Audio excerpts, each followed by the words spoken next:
आज मेरे मन की वही व्यथा है जो भरत जी की थी जब भगवान श्री राम 14 वर्ष के लिए अयोध्या से वनवास पे गए और भरत जी को अयोध्या का शासन संभालना पड़ा। भगवान श्री राम ने अपने पिताजी द्वारा दिए गए एक वचन को निभाने के लिए 14 साल का वनवास स्वीकार किया। इसीलिए हम भगवान श्री राम को मर्यादा पुरुषोत्तम कहते हैं। बिल्कुल उसी तरह अरविंद केजरीवाल जी ने इस देश की राजनीति में मर्यादा और नैतिकता की एक मिसाल कायम की है। जब अरविंद केजरीवाल जी को सुप्रीम कोर्ट ने ज़मानत दी तो उन्होंने कहा कि अरविंद केजरीवाल जी की गिरफ्तारी एक दुर्भावना के तहत हुई है। दिल्ली के मुख्यमंत्री की कुर्सी, ये कुर्सी अरविंद केजरीवाल जी की है। आज मैंने दिल्ली के मुख्यमंत्री का कार्यभार संभाला है, जिम्मेदारी संभाली है।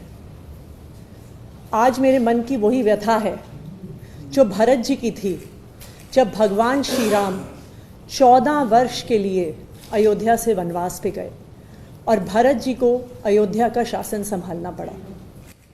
जिस तरह भरत जी ने 14 साल तक भगवान श्री राम की खड़ाऊ रखकर अयोध्या का शासन संभाला, उसी तरह से आने वाले 4 महीने के लिए मैं दिल्ली सरकार चलाऊंगी। भगवान श्री राम ने अपने पिताजी द्वारा दिए गए एक वचन को निभाने के लिए 14 साल का वनवास स्वीकार किया।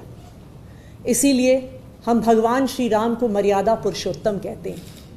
उनकी जिंदगी हम सबके लिए मर्यादा और नैतिकता की एक मिसाल है।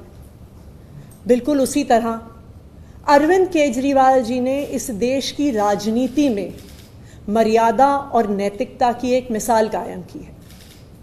पिछले 2 साल से भारतीय जनता पार्टी ने अरविंद केजरीवाल जी पर कीचड़ उछालने में कोई भी कसर नहीं छोड़ी।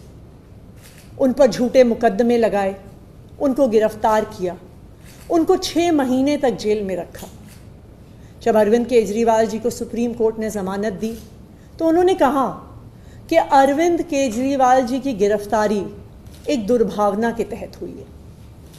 शायद कोई भी और नेता होता तो मुख्यमंत्री की कुर्सी पर बैठने से पहले 2 मिनट भी नहीं सोचता, लेकिन अरविंद केजरीवाल जी ने कहा कि मैं तब तक मुख्यमंत्री की इस कुर्सी पर नहीं बैठूंगा जब तक दिल्ली के लोग उनकी ईमानदारी पर भरोसा नहीं दिखाते। और उन्होंने मुख्यमंत्री पद से इस्तीफा दे दिया। लेकिन दिल्ली के मुख्यमंत्री की कुर्सी, ये कुर्सी अरविंद केजरीवाल जी की है।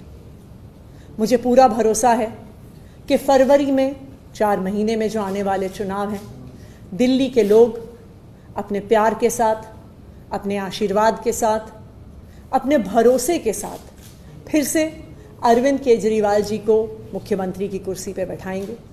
तब तक ये कुर्सी इसी कमरे में रहेगी, अरविंद केजरीवाल जी का इंतज़ार करेगी। धन्यवाद।